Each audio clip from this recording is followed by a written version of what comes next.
Hello, welcome to Tech with Briley. Today we're going to be working with a bit of generative AI, and we will build a retrieval augmented generation pipeline and chatbot based on the Yoga Sutras of Patanjali. Not sure how to pronounce that, but here we are on GitHub.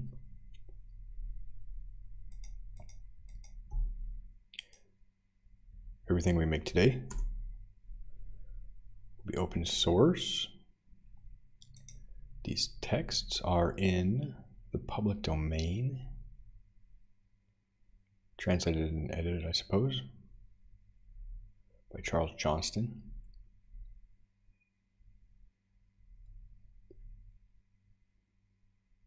Public domain in the United States, at least. And for our purposes, we will grab this plain text file.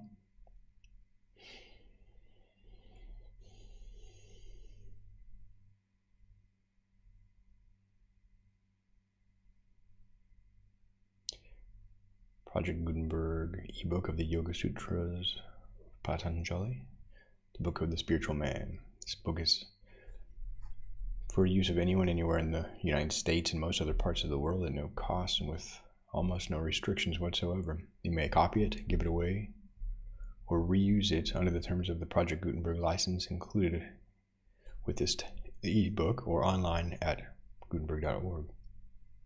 If you're not located in the United States, you'll have to check the laws of the country where you are located before using this ebook. So I believe it's public domain, and I think that applies in Finland. So what we'll do is select everything or save the text, save as, and we will go to our code folder, to this project, and I will say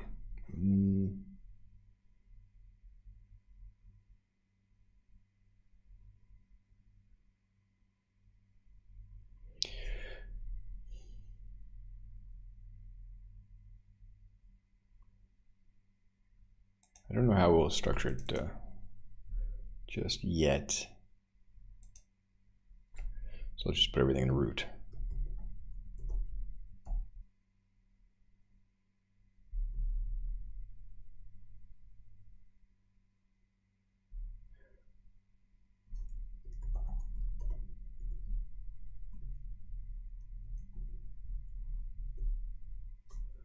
Project Gutenberg 2526. And just for reference, we have, I'm going to start from the beginning. We've got Visual Studio Code here running. We're going to go ahead and create a Python virtual environment.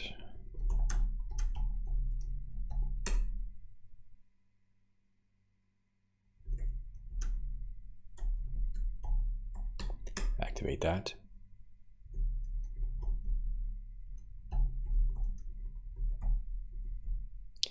And it's our first time, we're just going to install Langflow.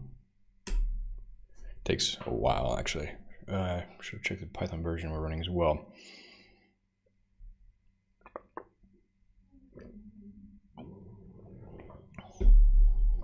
We'll see if it works.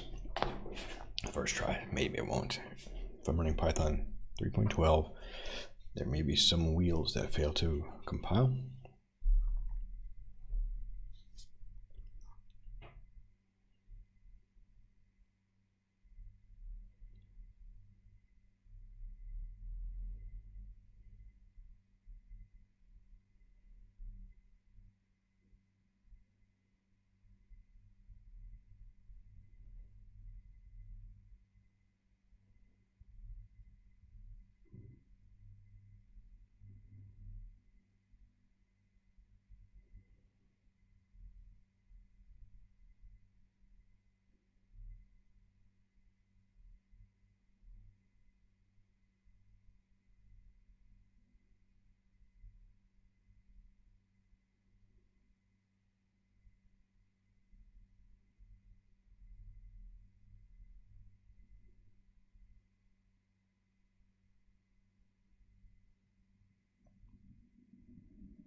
right, it's run.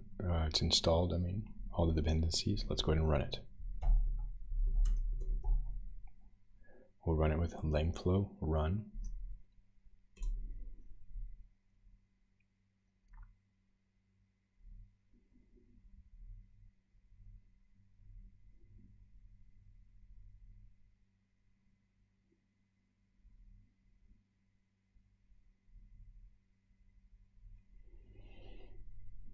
Okay, here we have the lengthflow user agent, user interface, running on my local host in dark mode.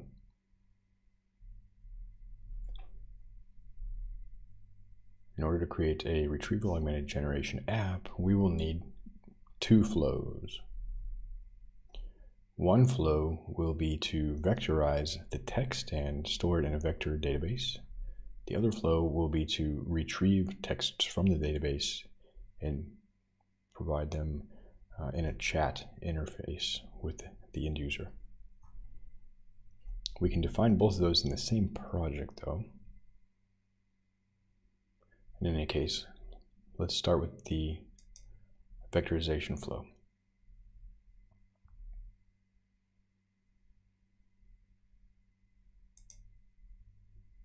Creating a blank project.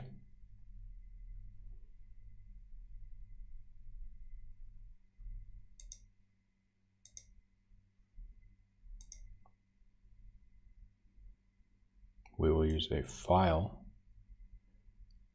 data source, and I will point it. And I will point it to the Yoga Sutras of Patanjali text.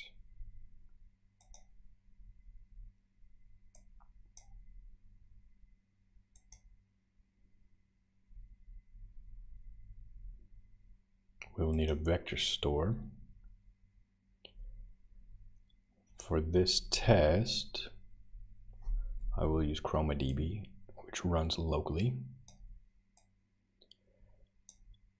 The ChromaDB component can be used as a retriever and to ingest data. We will connect our data to the ingest data endpoint, and then we need an embedding. For embeddings, I will use OpenAI embeddings.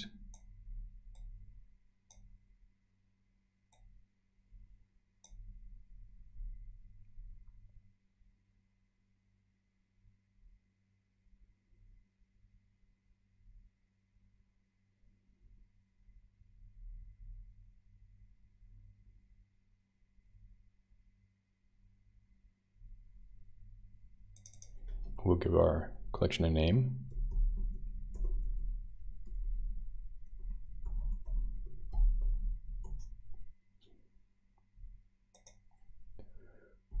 And we'll try to persist in the current directory. Let's see if this works. If not, I will type the full path to the current directory.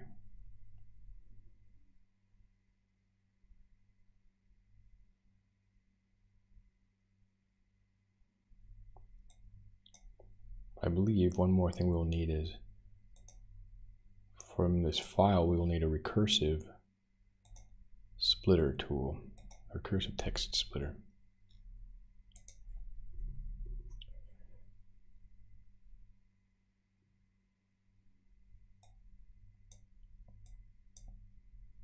Which takes an input and outputs data.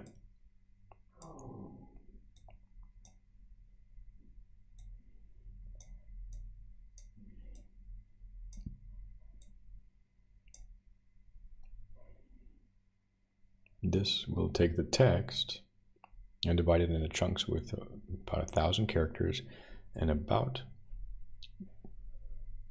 20% overlap. We can adjust these parameters or manually insert separators. Now I believe if we run this flow, we should be able to create our collection in ChromaDB.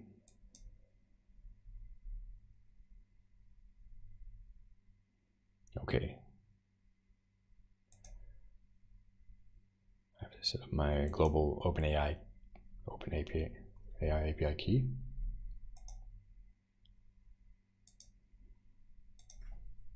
You can do this at platform.openai.com.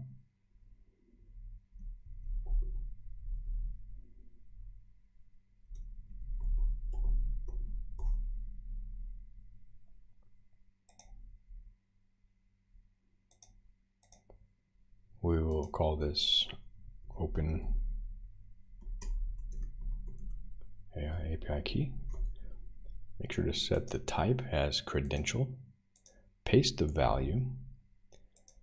And to make it more convenient, we can tell Langflow to use this anytime we see the Open AI API key automatically. We'll save the variable. And we'll be careful here to use the text embedding 3 small or text embedding ADA 002. The large text embedding can cause problems, and I see the default here is at small, so I'll just stick with the default. Now I believe we should be able to split this and vectorize it into ChromaDB locally. If I put these windows side by side, notice here we have our virtual environment and some logs and git ignore, license, readme, and the text. We don't have any other files currently. So when I run this now, if it executes successfully, and this dot means here where we're running this application, we should see some more files created. Yes, very cool. I was hoping the local directory approach would work. So that creates a SQLite 3 database with several collections and some metadata here with binary files. Now we'll have to be careful to put these in our git ignore. And now we can see the structure of the vector database locally. So this is kind of nice. There are several nice vector databases that run as hosted services, and we'll explore those more in the future. But for now, I just want to show this project running locally, and I can commit this SQLite database to the repository so you can reproduce this project at home.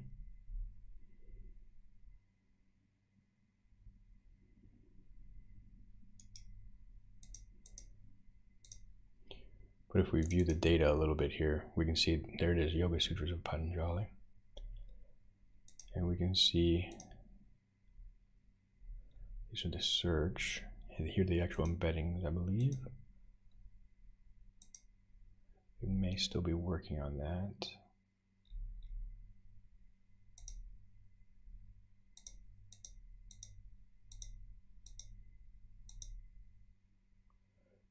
It supports multi-tenant database.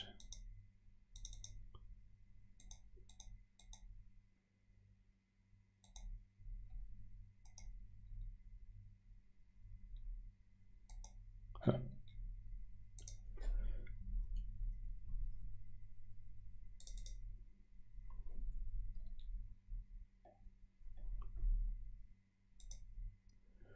So it does look like it was split into 278 chunks.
let's try interfacing with the chat. So if I take some user chat, I use that as a search query, we'll create a prompt.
So here's our basic prompt template. You are a friendly helper interested in the Yoga Sutras of Patanjali. Respond to the user input using the information retrieved from the Yoga Sutras. Guide the conversation back to the topic of yoga philosophy and practice as explored in the Yoga Sutras of Patanjali. Here I'm using kind of XML markup to delineate the prompt.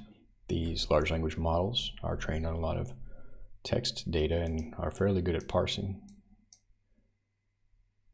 XML tags, and these are placeholder variables or prompt variables that we'll see in a moment. They'll take input from external sources or other components in the graph.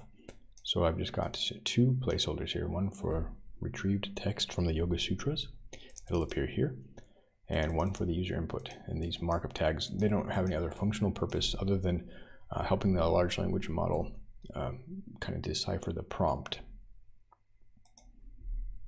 Okay, so now our prompt has two new inputs.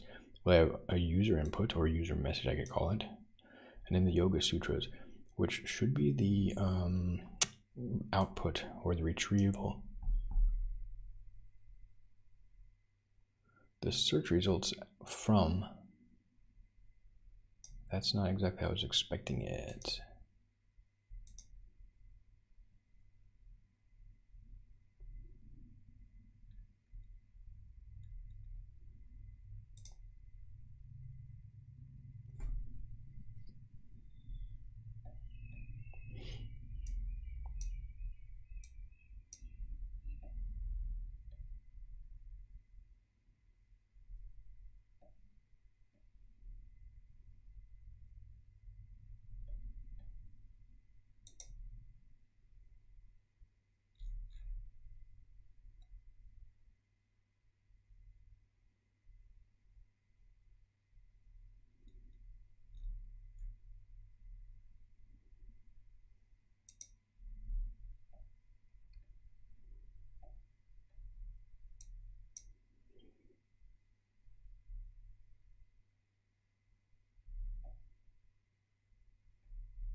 Ah, yes. So actually we need this.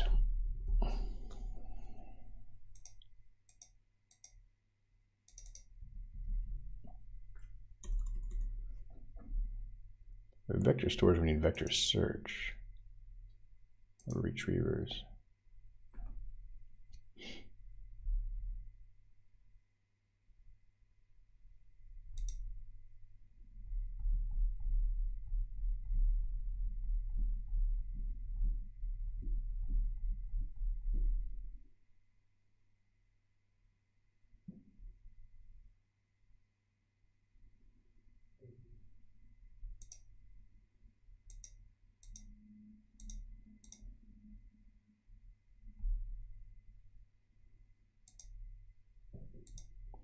There used to be a vector search category. Apparently they removed that in the release.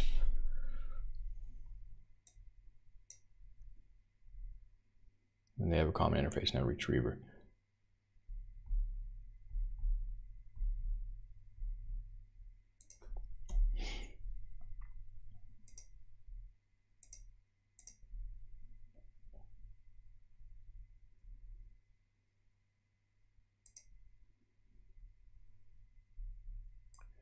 Vector store agent.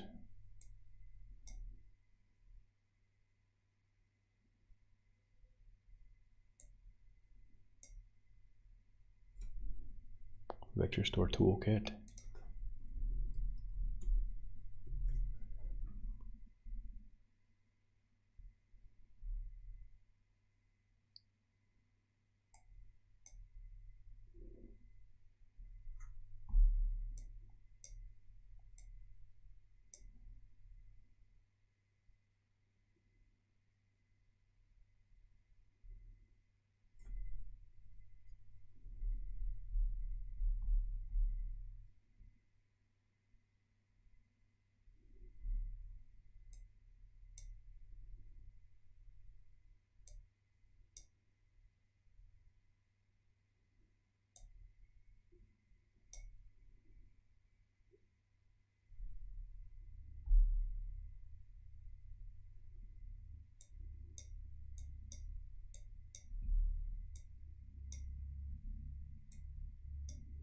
So this has changed pretty significantly.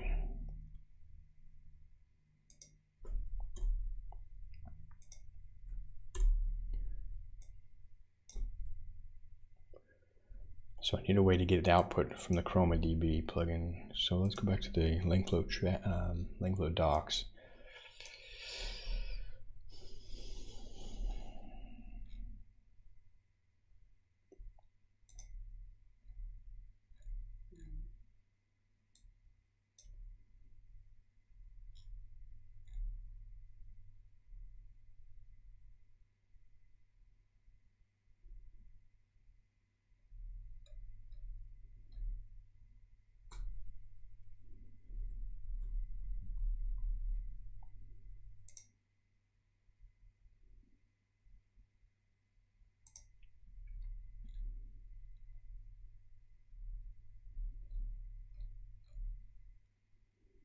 So we've got this set up. That was fine. The embeddings, and it went to the database. Now we need the retrieval part of the flow. Okay, so see, this is what's missing, this search. That's chat input goes to this search. So the docs maybe haven't been updated. If I just look for search, got Bing search, Google, you know, like these utilities, search API, discover more. No. This is a bit frustrating. This whole 1.0 alpha process was very bug ridden and unstable, which is alpha, I understand, but now the 1.0 release has yanked a bunch of functionalities that makes their documentation like sort of irrelevant. And this is exactly the flow I'm hoping for, to get a search component out into my graph. And why the AstroDB search isn't, or the vector search isn't included as a component, it's a bit baffling.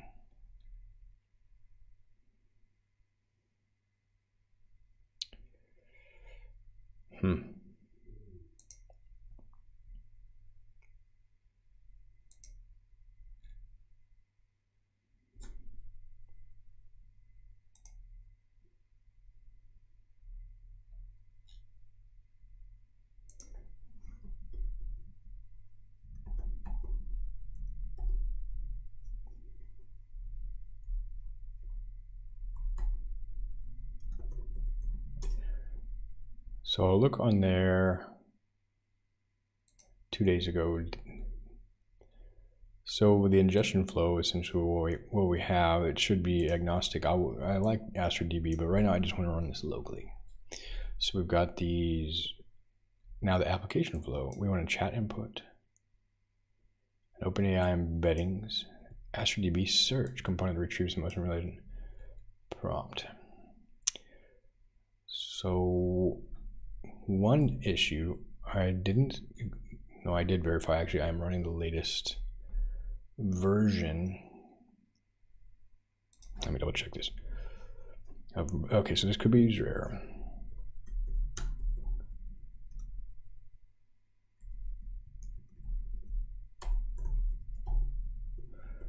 I'm learning this stuff and making mistakes. It's part of the game.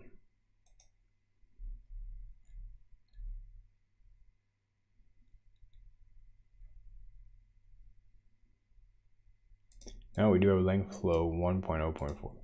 That's the latest. What happened to the vector search?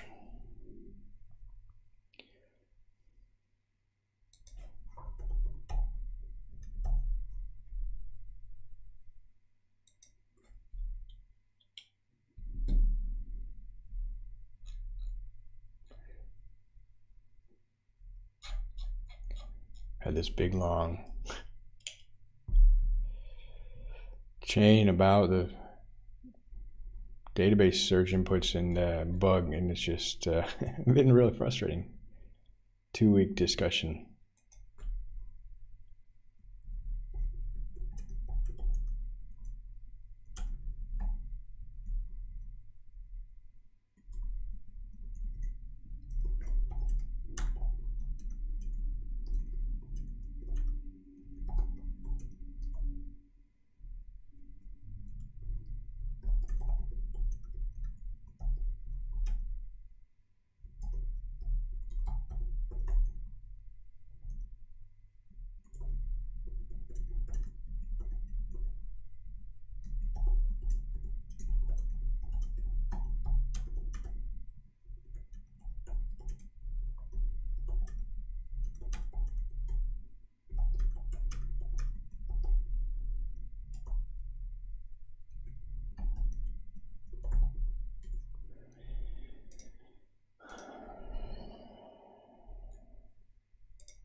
We'll run it, grab a screenshot, and report the bug. Running Python 3.12. This is the problem. Module length chain cohere not found. Okay, this is the problem.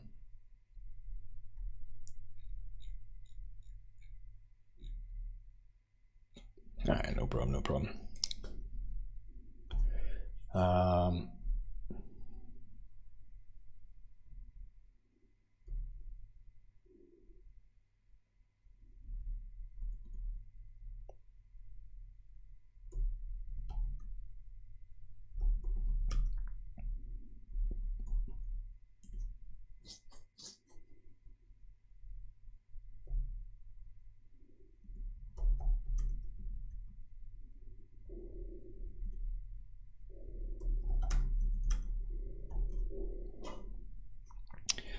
Now we have local pym file.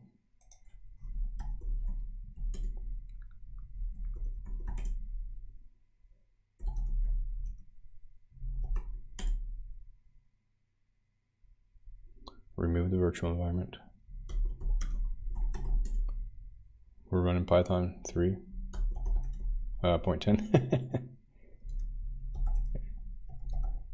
Create a virtual environment.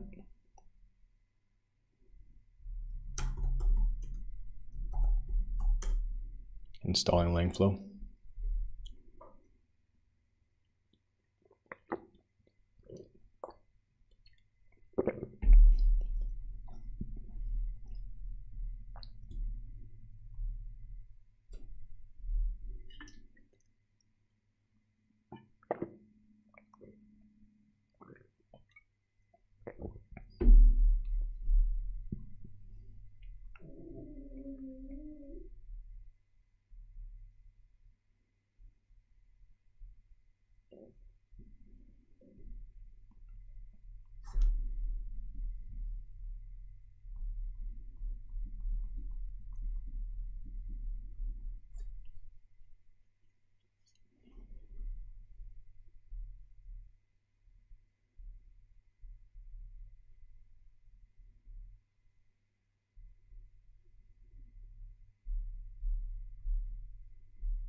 run lang flow.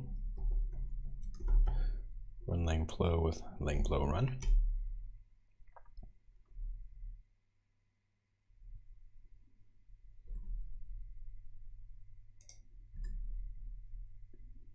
Lang flow 1.0.5, was that just released a moment ago?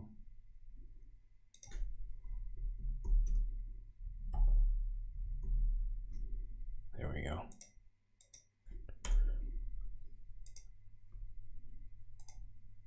"25 minutes ago." Nice. So they're under rapid development. It could be that it's actually still sort of alpha, but I mean, they went through crazy number of alpha releases, and I'm glad that they've got this out. Let's hope. My components are gone. Huh.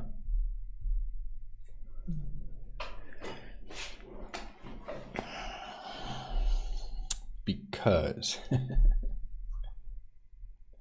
the components are stored in the virtual environment. The workspace is stored in the virtual environment by default. All right. Let's try this again. New project. Blank flow. Search. Now.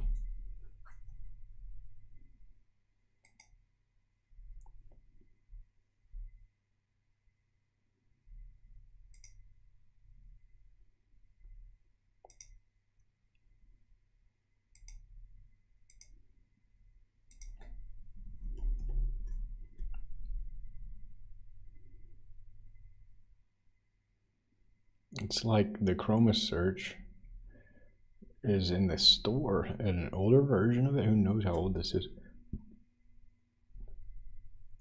But it doesn't appear to be in Langflow core. No, I'm not getting errors on here. I'm running 1.0.5. So yeah, I'm gonna continue.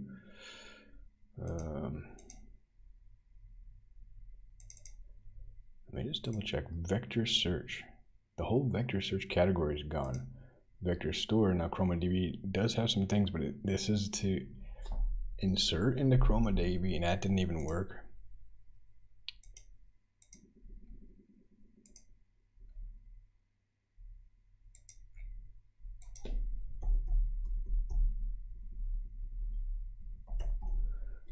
Yeah, we'll just do this, Chroma search.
Nice, actually the 1.5 release, because I just installed it.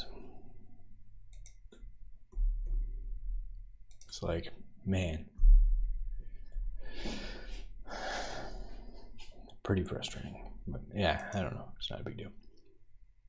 It still feels a bit alpha though.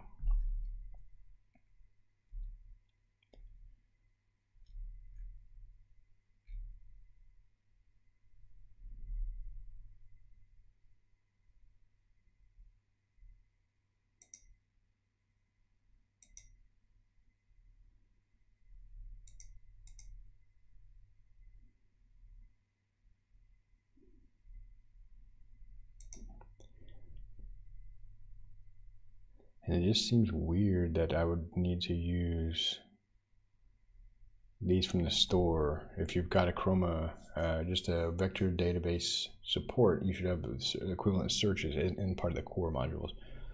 So for this is my expectation for all of these vector stores. More or less, you'd have an equivalent retriever like search. Okay. How do you use the retrievers? How do you get the search results?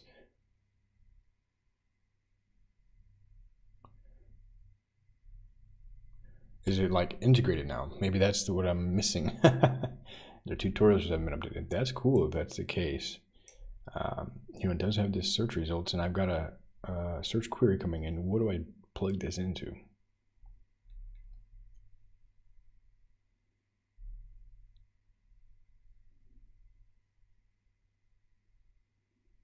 Maybe parse data helper.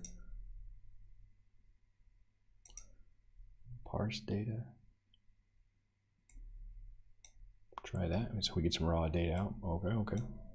Then we get text into the prompt. Oh, dude. Okay, this is nice. That makes sense. And you still have to have the extra component there, but okay, that way it's not specific to each vector database. You don't have to have a vector retriever for Chroma, a vector retriever for Astra. You just have the search results and you parse it out. Okay, cool. Again, I'm learning all this stuff, so I'm making mistakes and I'm willing to own those. So what I'm going to do then just real quick is just test this flow and I'll report back in the chat. Oh, I made a mistake. I get it. You can only have one chat input. I want an output.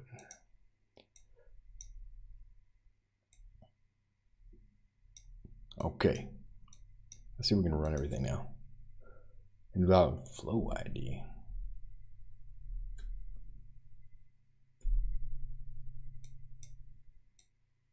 How does that even work?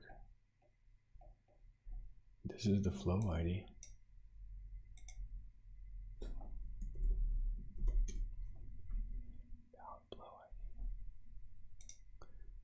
So these are all working. Parse the data.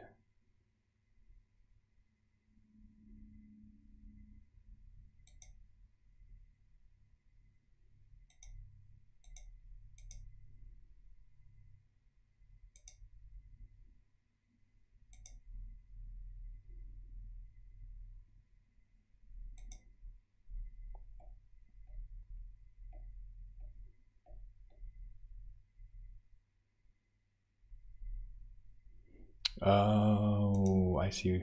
Good grief.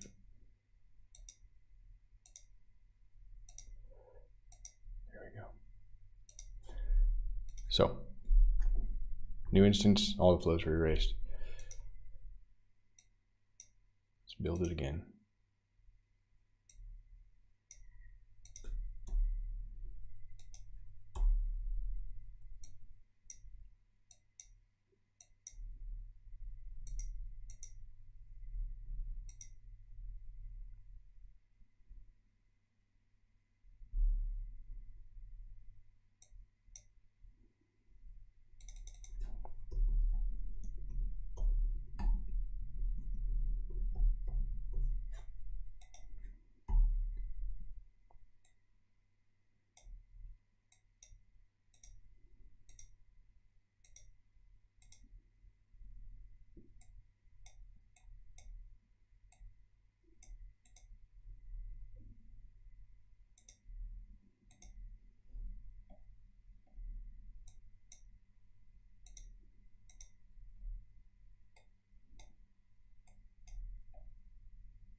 Interestingly, my OpenAI key is still there.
Let's see if this works.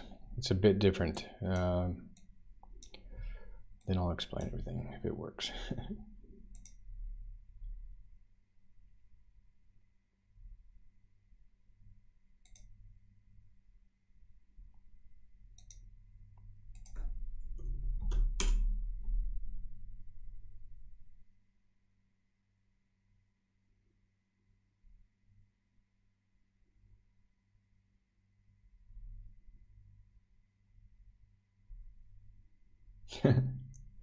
Namaste.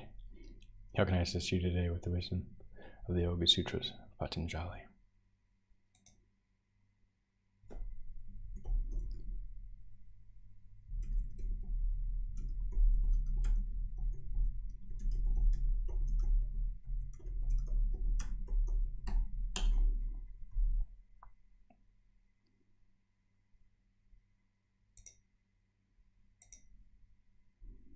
Okay, so it does have some memory.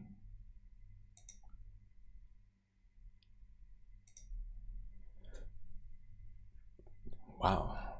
And then we get a valuable piece of advice from the Yoga Sutras of Patanjali is the importance of practicing the 8 limbs of yoga, which are designed to purify the mind and body, leading to spiritual enlightenment. These 8 limbs are yama, the commandments, non-injury, truthfulness, non-stealing, chastity, and non-covetousness. Niyama, the rules, purity, contentment, austerity, study, and surrender to a higher power. Asana, right poise, physical postures that promote physical stability and comfort. Pranayama, right control of the life force, breath control to regulate the flow of prana, life energy. Pratyahara, withdrawal of the senses from external objects. Dharana, attention, concentration on a single point or object. Dhyana, meditation, sustained concentration leading to meditation. Samadhi, contemplation, the state of oneness with the object of meditation leading to self-realization. By steadfastly following these practices, one can gradually remove impurities and attain clarity of thought and discernment. As Sutra 28 states, from steadfastly following after the means of yoga until impurity is worn away, there comes the illumination of thought up to full discernment.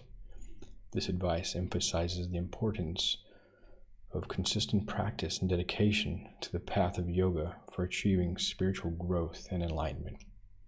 Pretty cool.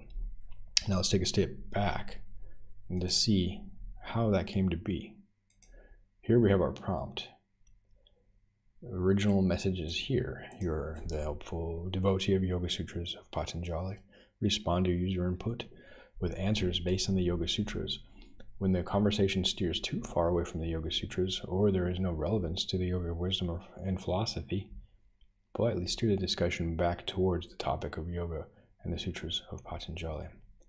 Then we have this markup, this XML tag, that received some input inside of here from the Yoga Sutras. Quite a lot, actually. We'll have to take a look into that, but nonetheless, it's a specific. There's a bit of duplication, and it's retrieving whole text. We got 28, 29, 29 again. And I think this is because also we may have ended up with duplicate entries. And then the user input. Let's take another look at the database here. We've got this Yoga Sutras of Patanjali collection, Patanjali. I think if we just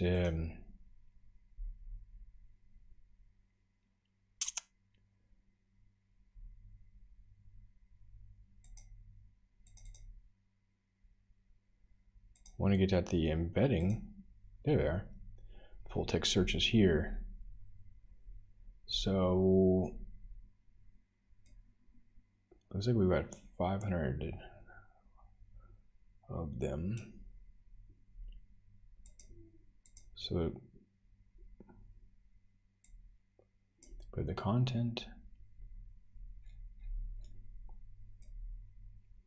attribution to Project Gutenberg, the embeddings themselves.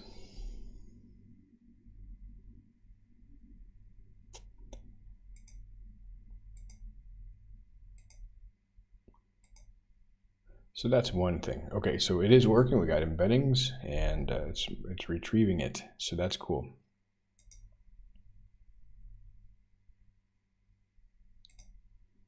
Let's ask a question like about friendship.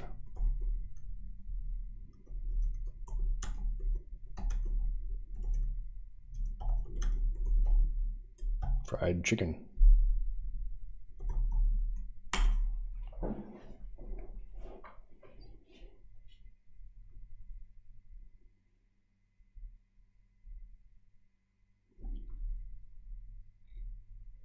The Yoga Sutras of Patanjali provide profound insights into the nature of relationships, including friendship. While the sutras do not explicitly focus on friendship, they offer principles that can be applied to cultivate meaningful and harmonious relationships. One of the key teachings relevant to friendship is found in Book 2, Sutra 30, which outlines the yamas, or ethical guidelines. These include ahimsa, or non-injury. Practicing non-violence in thought, word, and action fosters a compassionate and supportive environment, which is essential for true friendship. Satya, truthfulness. Being honest and transparent with friends builds trust and strengthens the bond. Asteya, non-stealing. Respecting others' possessions and not taking what is not freely given ensures mutual respect and fairness in friendships. Brahmacharya, continence. Exercising self-control and moderation helps maintain balance and respect in relationships. Aparigraha, non-covetousness. Avoiding greed and the desire for more than what is needed promotes contentment and reduces conflict in relationships. Additionally, Book 1, Sutra 33, offers guidance on maintaining a peaceful and harmonious mind, which is beneficial for all relationships, including friendships. By cultivating attitudes of friendliness toward the happy, compassion for the unhappy, delight in the virtuous, and disregard toward the wicked, the mind stuff retains its undisturbed calmness. This sutra suggests that by adopting a friendly attitude towards those who are happy, being compassionate toward those who are suffering, rejecting the virtues of others, and maintaining equanimity toward those who may be harmful, we can maintain inner peace and foster positive relationships. In essence, the Yoga Sutras teach us that by embodying ethical principles and cultivating a balanced, compassionate mindset, we can build and sustain deep and meaningful friendships. So this is good. This is working.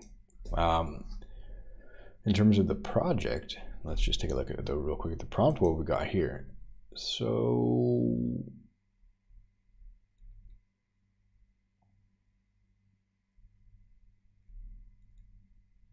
there's a lot of duplication. That's a bit frustrating, but it's to be expected. Since the data got duplicated on entries, we're going to return all the results. I have to figure out how to deduplicate it. How the same vector, same text splitting algorithm should be deterministic, and the vector then resulting should be deterministic, I would imagine, and then the deduplicating logic should have kicked in. So then other texts I might clean up could be the introduction and Gutenberg attribution. Since it's public domain, I can give attribution elsewise, but to keep our retrieval data a little bit more clean. So data cleaning would be in order. Another improvement for this project would be to create a Docker Compose file. There already exists one in the Langflow project, so I'll just try to look that up real quick. And the purpose of that is so that I can persist these projects in a way that allows me to destroy the virtual environment. Right now, the data for this graph is stored in the virtual environment. So the first step is I can just export this. If I edit this, oh, it's right there.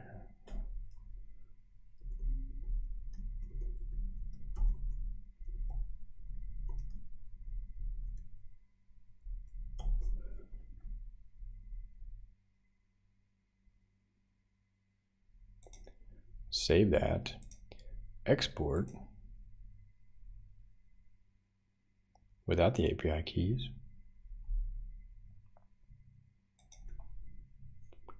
And in the project folder here, just save that. Okay, so at least in this case, we've got the whole flow here. So we can re-import that later in a hopefully backwards compatible way. If they are in the 1x series, make improvements. Okay. So I'll just say, oops, I made a mistake. I found out you have to run it through the data parser to the prompt.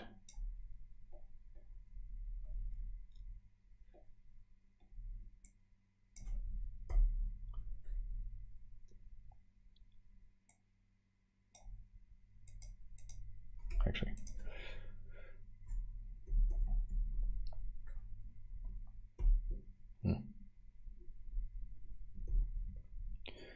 there it goes.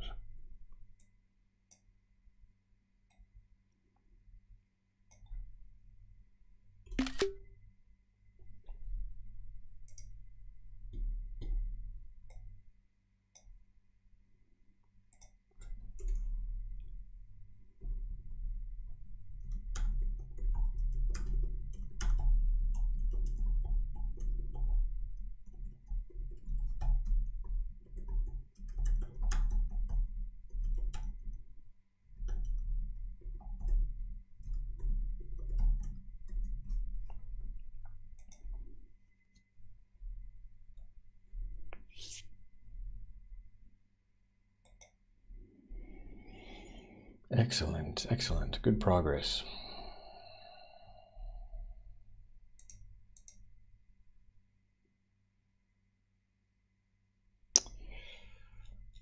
All right, it's coming along. The project is released 1.0, and it seems pretty good. Most of the mistakes here were just my own. There weren't any problems with the length flow. The documentation will be forthcoming. And I'd gladly help write this documentation a bit. But let's go ahead and work with what we've got here. Let's clean up this project a little bit. And we'll see about creating a Docker Compose file. So let's see what's staged for the commit. These header files. So that's an interesting thing. I guess each flow gets this little folder with a log in there.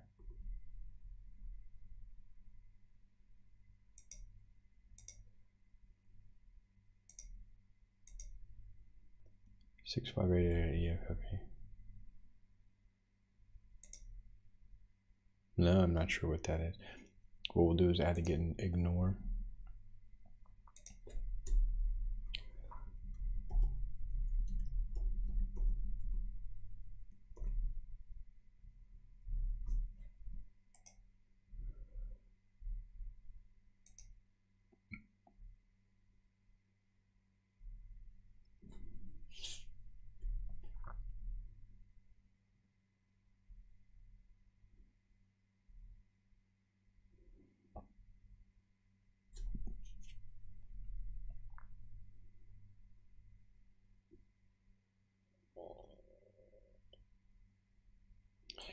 What I'll do, I'm trying to think if we should include the SQLite here.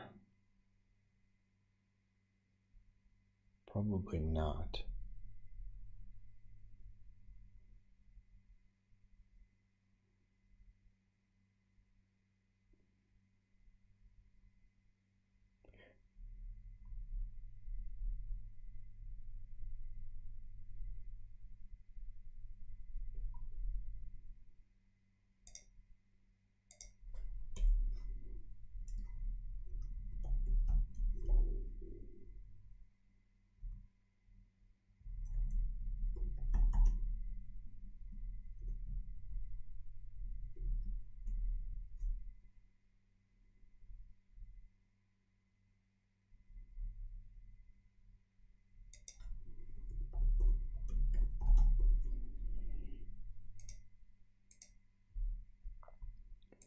I will delete this SQLite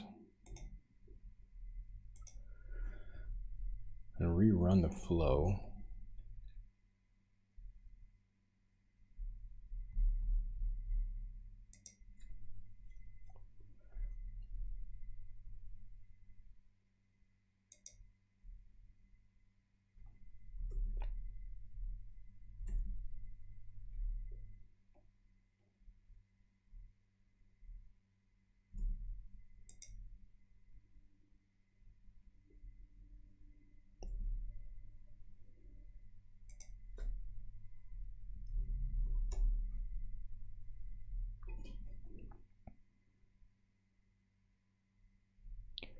Okay, so let's see.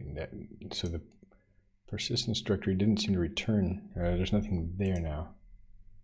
I deleted the database, and it didn't seem to get recreated here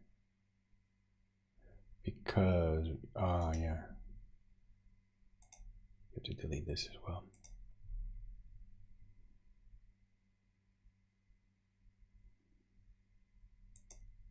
Got it. All right, so let's rerun this. It's going to look for a Chrome store, and it's going to create that.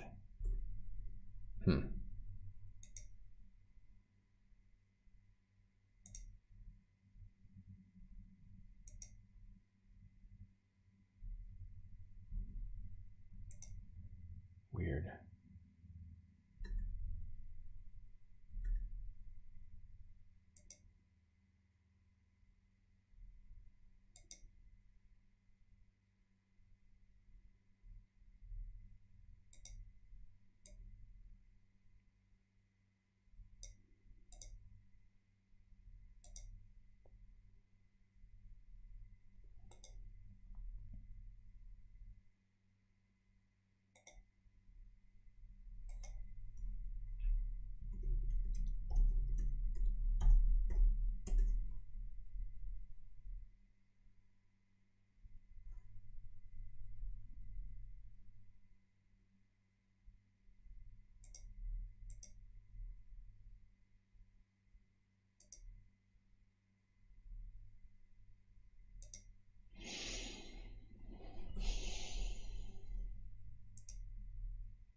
All right.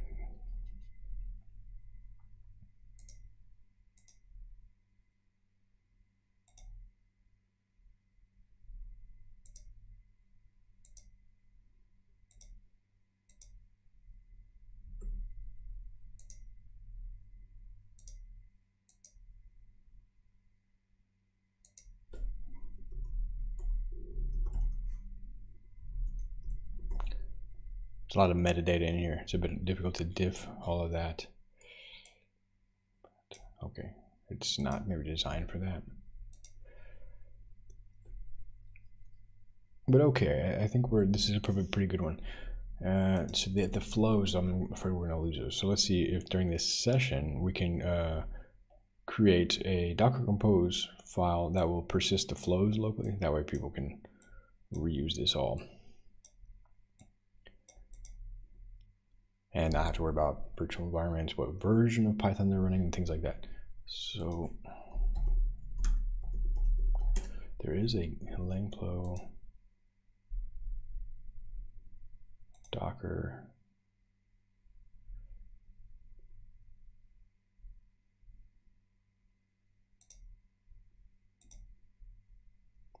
Compose.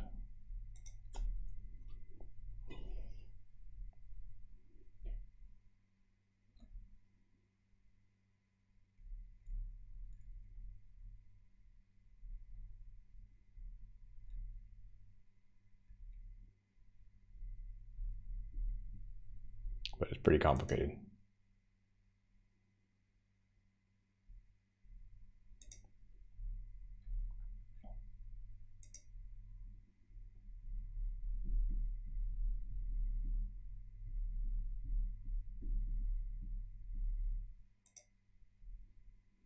So we just need a Docker file and a Postgres service, and then some arguments to pass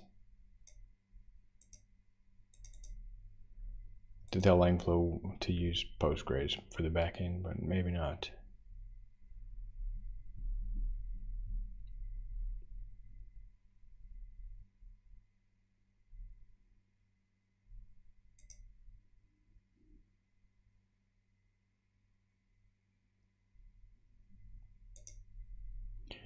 Well, in any case, we've persisted it here, so we've got everything in the project repository.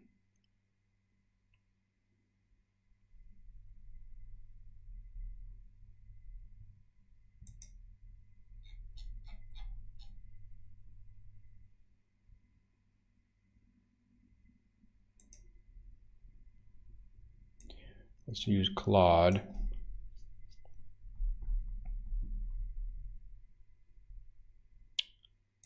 Projects. Creating a project here.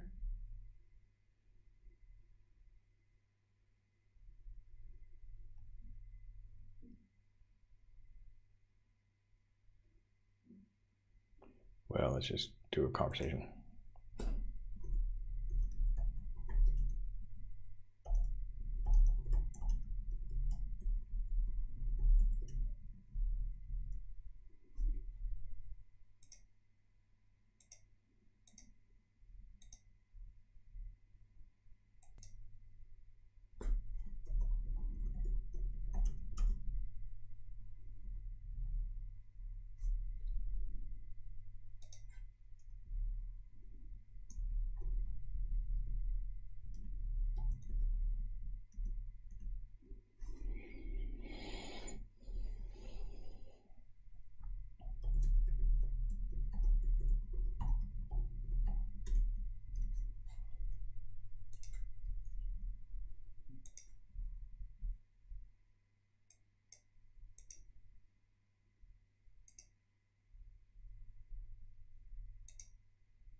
So we're going to try to get this README improved a bit.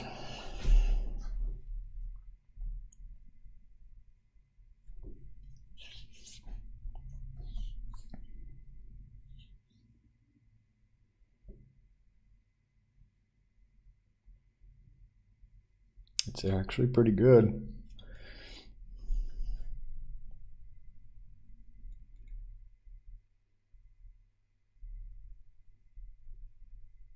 Clone, CD there.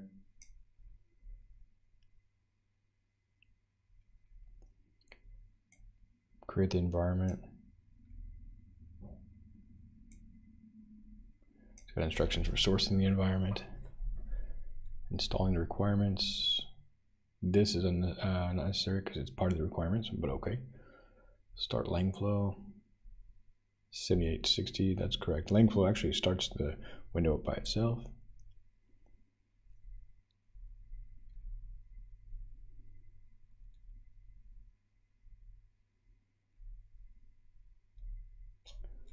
Very good. All right, so I've got the document here. I suppose we can copy it. Let's see if it's markdown. I don't think it will be. But if I copy contents or download the file, let's see what it looks like, and paste it into here. It is markdown. And it uses the correct headings. That is one of the annoying things I've been having with ChatGPT. It always uses the wrong heading levels. I'm pretty impressed by Claude. It's a good, I'm thinking about if I need ChatGPT and Claude. These artifacts, ChatGPT artifacts, is like a killer feature. Although ChatGPT has voice, the whisper, that's a killer feature. So it's like, man, if Claude had the voice and artifacts, I would be ditching ChatGPT. I'm pretty sure. It's so good right now. Although it hasn't been nerfed as much as ChatGPT, I'm sure. So there's plenty of nerfing to do. I'm sure. So let's put that at a new line at the end. And do a couple cleanups. It was pretty good, but the installation of Langflow step was unnecessary, so we'll just get rid of that.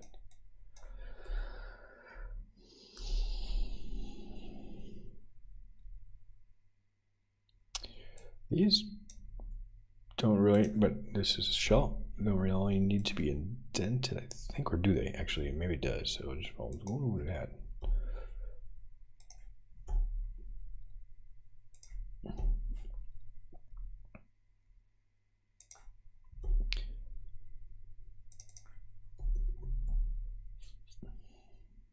Let's get the exact repo.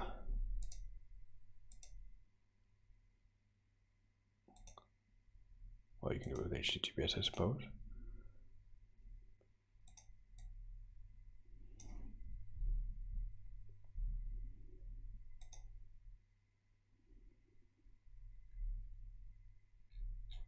It's pretty good, and then previewing it.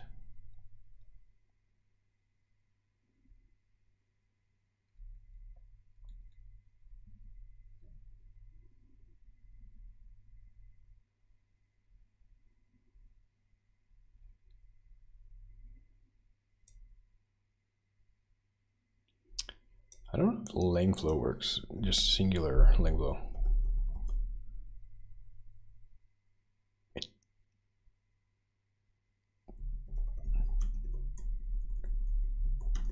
Langflow run is what we need there. Pretty good though for first shot.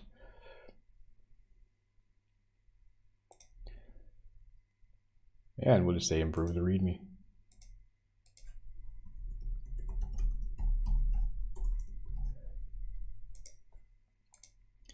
So yeah, this is an interesting continuation. I'm kind of getting the idea of having these chat bots that can let us interact with, these historic or ancient texts and sort of in a contemporary way, and apply it to our day-to-day life and ask straightforward questions and get some sometimes philosophical or enriched responses. It's pretty cool. And, these are in the public domain, so there's probably a lot of them that we can kind of incorporate and build philosophical chatbots on religious texts, for example, as well.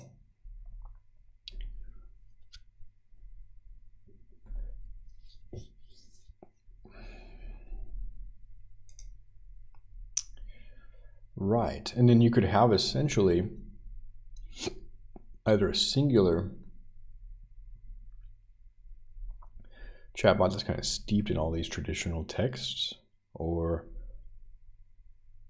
personas that are more specialized in specific texts, like a persona that's really yoga oriented, or particularly focused on autobiography of a yogi. But yeah, so I'll have to see how it shapes up.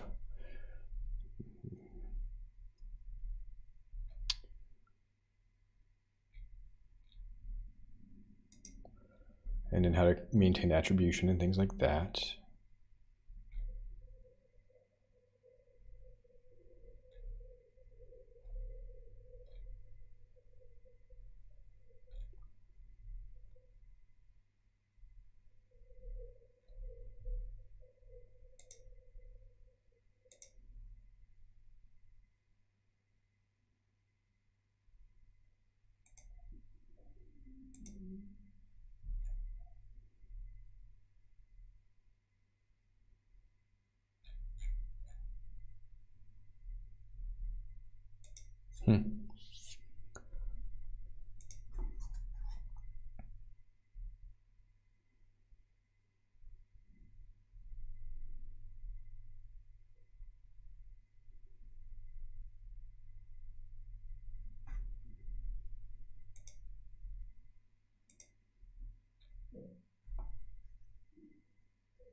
Yeah, these are pretty good. So we'll continue this a little bit later. It's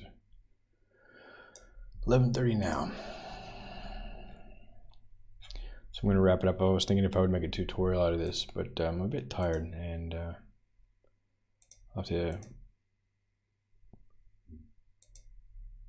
digest a bit. But I will do a recap, and I'll publish this recap, how the whole graph works.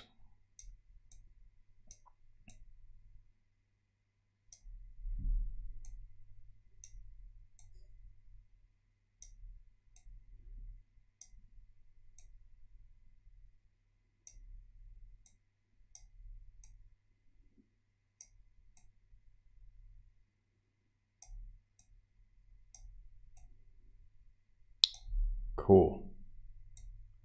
Looking good. Fits on a single screen.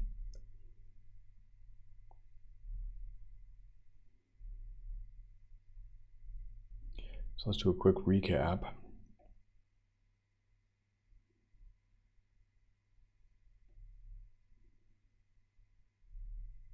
It's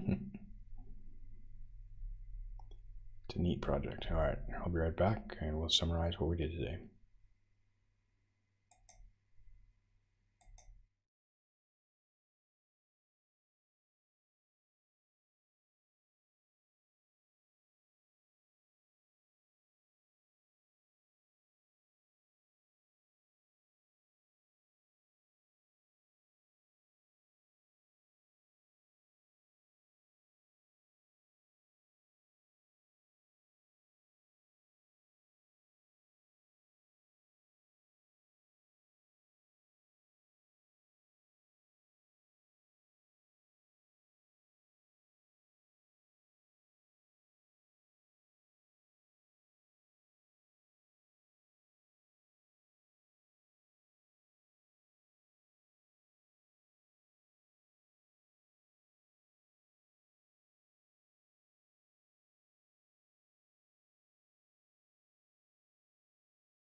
Hello. In today's session, we built a Retrieval Augmented Generation chatbot to let us chat with the Yoga Sutras of Patanjali. The source is available on GitHub, github.com/Briley/Yoga Sutras of Patanjali, LLM RAG. It's under MIT license. It consists of a few files with a README describing the project structure, how to get it set up, how to run it, and import the correct file to start playing with the chatbot. Let's take a quick look. So the first step was to grab the text from Project Gutenberg, ebook number 2526. We downloaded the plain text file, and we built a graph in Langflow. I won't show how to install Langflow and get it running because that's all in the README. Let's just look at the graph, save a little bit of time. How about that? And this is the more interesting part. So from left to right, we have basically two stages. First, we are going to parse the text file, break it into chunks, and store it in a vector database. So that's all this first half, where we vectorize the text. Then, in the second half, which includes this vector database, we're going to chat with it. So let's break that down. How does the vectorize and chat work? We have a file helper under the data category. That's going to allow us to load a single file. Now you can also load a directory of files and iterate through those. That'll be a next step. Or pull information from a URL, which we could have used actually in this case to pull that directly from the web. In any case, I downloaded that as a text file in our local directory. We're going to create embeddings based on the OpenAI embeddings model. You can choose your own embeddings. You will need an OpenAI API key if you want to use the OpenAI embeddings and the chat. Since I'm using the chat, I'm using their embeddings as well in the AI OpenAI API key. And you can get the key from platform.openai.com/API keys and set it up as an environment variable using add new variable, and it's pretty straightforward and kind of self-explanatory, so I won't show that part of the process. Well, actually, let's just say if I were to do that, add new variable, it would be variable name, select credential, paste the API key here, and you can say apply it to and select the OpenAI API key value here, and that'll save you a couple clicks down the line. I've already done that all, so I'm just going to leave it alone. And then the other element here on the left-hand side is the chat input, and it's going to a couple of places. Let's take a look at that in just a moment. So from the file, we're going to split that up into chunks. Each chunk size will be about 1,000 characters, but we'll have a little bit of overlap, about 20% overlap. And I think that gives you better search results, especially for larger blocks of text, where you might have a string of text that appears and you want the surrounding text. So it's generally advised to have some overlap, and I stuck with the default values here. I left everything alone other than that, and we feed that data directly into the ChromaDB ingest data port. I chose ChromaDB simply because it runs locally. It's just a local vector store. There's some great vector stores available here. I'll just show you really quick these components. So the embeddings are under the embeddings category. And you can see you can choose your type of embedding you'd like. The chat input is under the input category. And this recursive character text splitter is actually under experimental text splitters, recursive character text splitter. So I think this will be stable in a future release. For now, that's where you find it. Just drag that onto the canvas. The ChromaDB is one of the vector stores. They support multiple of these. There's some great ones. So far, I've experimented with AstraDB, ChromaDB, and Upstash. And I could recommend any of those three. They're all very straightforward to use. Again, I'm just using Chroma so that I don't have to worry about API keys or any other endpoint here. I'm just running this locally, and thought that other people might want to run their vector store locally as well. But the Astra and the Upstash are also very competitively priced, so you're not going to pay very much for the vector storage and retrieval, pennies. So it depends on your budget and whether or not you want something running locally or more persistent and a managed service. Great. So the configuration variable is here. We create a collection name, and we're going to persist that in the current directory where the project is running, and we create a subdirectory called db. We'll take a quick look here at VS Code, and that creates this db subdirectory because I ran the project from this folder. I'm running it here in the terminal. That's in the README. And we have some bin files for, I'm not sure exactly how Chroma works, but it's basically a SQLite database. And you can see it creates the collection here, Yoga Sutras of Patanjali. And all of our embeddings in the search are here. And you can just kind of browse it like a normal SQLite database and run your own queries against it. So that's kind of nice to be able to just see the data right in your local project folder. I'm not committing the database to GitHub, so when you run this graph, you'll actually generate your own database locally. Okay, so that's how we get the data into the data store, and you can hit this play button, and it'll play all of the components up to that point. Careful not to run the play button too often. In fact, I recommend having a separate flow for the data vectorization and like chat, so separating those two, so that way every time you chat with your data, you're not going to re-vectorize the data and ingest it, although it's supposed to avoid duplicates, but default is off. No, so it's so allow duplicates is off by default. If false, will not add documents that are already in the vector store. I did have some problems with that though. It seemed to add duplicates. Maybe I'm mistaken.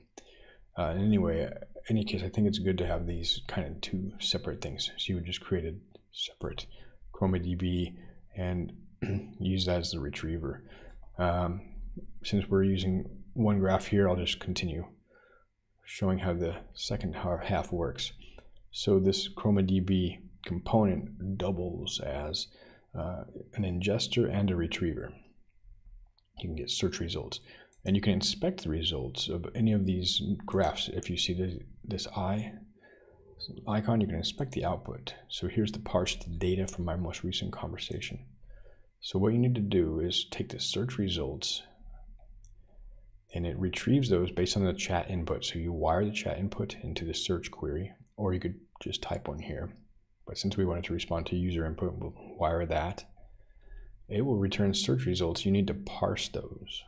This one took me a little bit to figure out. It wasn't documented. They'll be updating the documentation soon. But it's under helpers, parse data.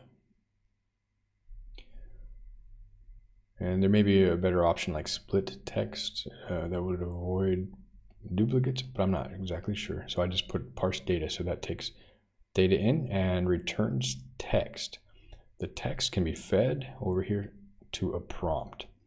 The prompt is also taking the user input. You can expand the prompt to view it. This is essentially how you're telling the agent to behave. So my prompt says, you're a helpful devotee of the Yoga Sutras of Patanjali. Respond to the user input with answers based on the Yoga Sutras. When the conversation steers too far away from the Yoga Sutras, or there is no relevance to the yogic wisdom and philosophy, politely steer the discussion back towards the topic of yoga and the Sutras of Patanjali.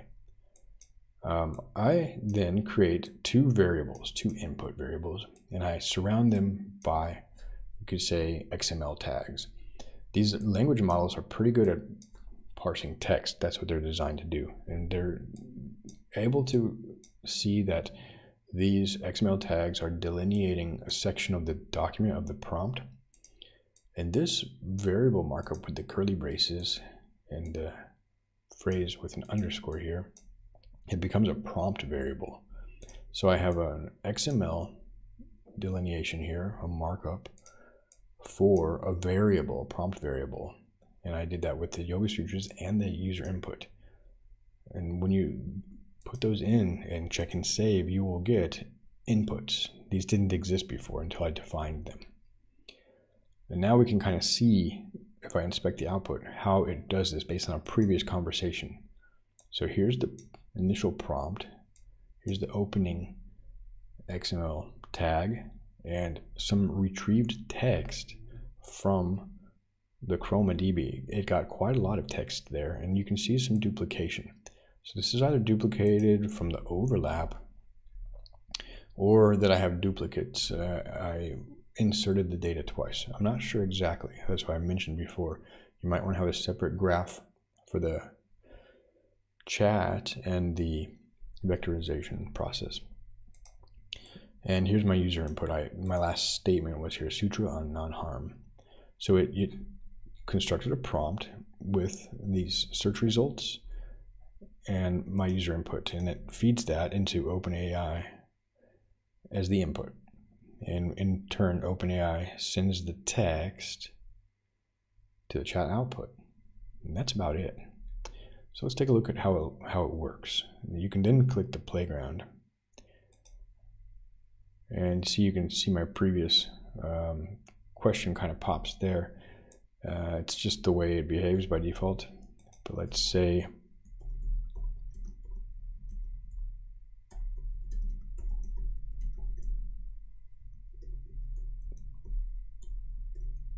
I'd like a recipe for a turkey pot pie.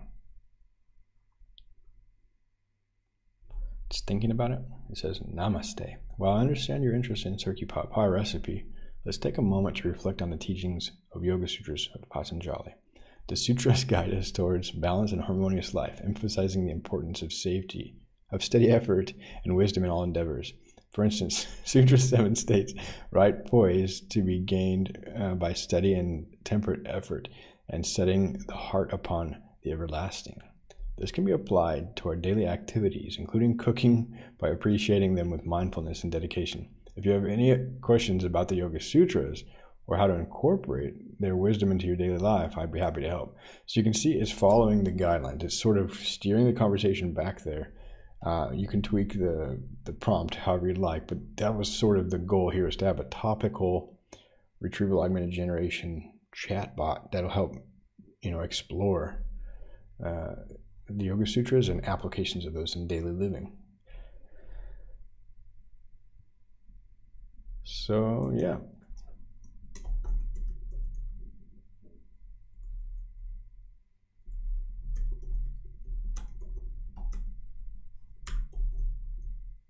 What did the Yoga Sutras say about food?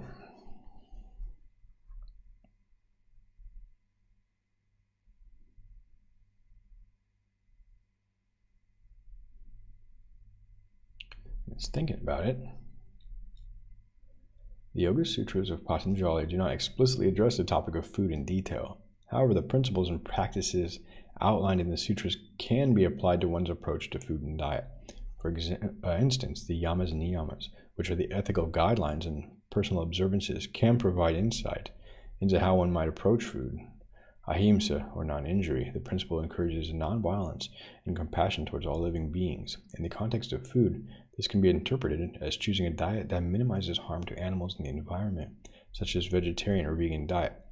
And you can start to see, how people are interpreting these yogic philosophies, and it influences their lifestyle. And this might help other people who are interested in this particular text or way of living and philosophy to find very specific, insights and guidance.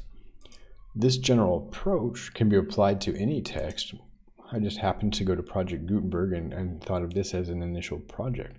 But this can be applied to academic papers, textbooks, works of fiction, you name it. So this retrieval augmented generation is a generic approach that lets you have a conversation with your documents and knowledge bases. And I'm just kind of on this thread of exploring historic texts and seeing how to build chat interfaces to explore the philosophy through a contemporary lens and with modern technology and linguistic chat models. It's pretty interesting. So yeah, that's what we were up to today. Again, you can check this project out on github.com and adapt the code to suit your own purposes.